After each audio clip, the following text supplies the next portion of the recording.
દર્શક મિત્રો, આપ જોઈ રહ્યા છો ગુજરાતની એક એવી ચેનલ કે જે તમારા શહેરના પળે પળના સમાચારો તમારા સુધી પહોંચાડે છે.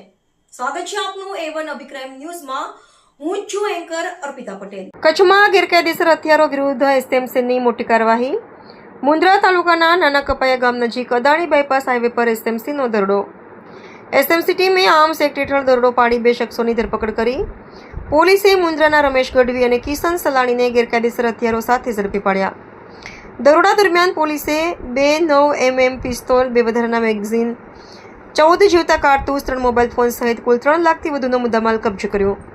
આ કેસમાં રાજસ્થાનના બાડમેર જિલ્લાનો ધનરાજ ચૌધરીને વોન્ટેડ જાહેર કરાયો.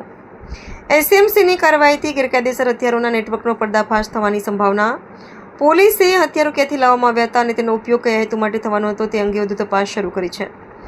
આ સમગ્ર સફળ કાર્યવાહી એસએમસીના પીઆઈ SM જાડેજાના માર્ગદર્શન હેઠળ કરાઈ. રિપોર્ટર ભરત ઠાકોર, કચ્છ.